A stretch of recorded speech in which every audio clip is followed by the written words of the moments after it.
That's good news. Yeah, it's got to get better up there. Obviously, they've been working hard to get that restored, and like you said, some places are going to take a lot longer because everything was wiped out. But Right. everyone that can is back online. That's good news there. Good news too, by the way. Got good coverage last night at the Republican Hyatt there, the Republican Watch Party. That was Thank great. You're losing you. your voice a little bit. I You had know.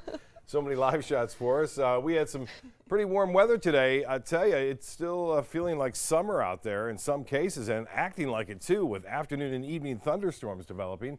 Not a lot, but there were a few. Holmes Beach webcam showing pretty nice sunset there, and as Rick Adams reported earlier, the red tide is patchy, but it is strong in some areas. And right there, it doesn't appear to be too strong. A lot of folks out there enjoying the sunset this evening at Holmes Beach. Well, let's get to the weather and show you what's going on. This is a frontal boundary, a stationary front that's still hanging right there. Quite a bit of activity from South Carolina stretching through Georgia and into the panhandle of Florida tonight.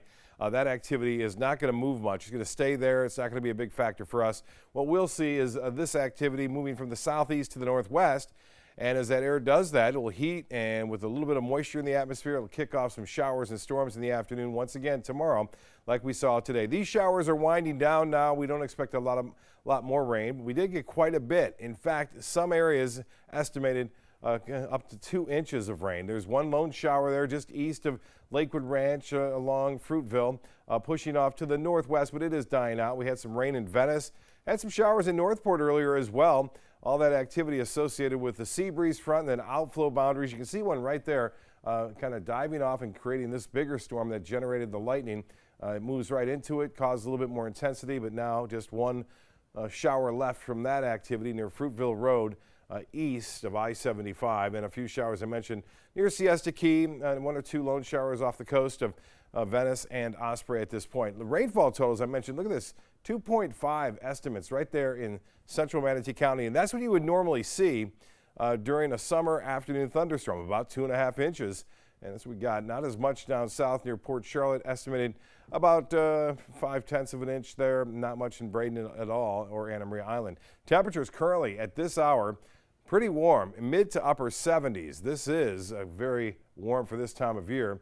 There's not a big factor when it comes to heat. The Gulf water temperature at 80 degrees. Forecast tomorrow will start off warm into the low 70s. We'll warm up into the mid 80s. The feels like temperature will be close to 90 degrees in the afternoon, especially inland areas where highs will be a few degrees warmer than we showed you right there. The wind forecast, all important in determining the impacts of red tide. If you go in the afternoon, you're going to get a west coast sea breeze developing, so that will be a factor. But during the morning hours, we'll have that east wind generally through Friday. But then by the weekend, that wind is starting to shift off to a northwesterly direction as a result of a cold front coming down. Now, the first front is not going to be all that strong. It's the second one that comes down next Tuesday that's going to bring the big chill our way.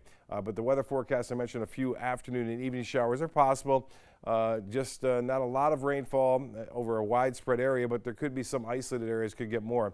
There's the front. By Friday evening, it's over the panhandle. It comes into our area on into Saturday. You'll notice still a chance for a few mainly inland storms on in through Friday afternoon. Currently, we have some clouds, 76, and the relative humidity way up there, 91%. Winds are out of the east-southeast. The high today did manage to get to 85 degrees at the airport, 90 the record.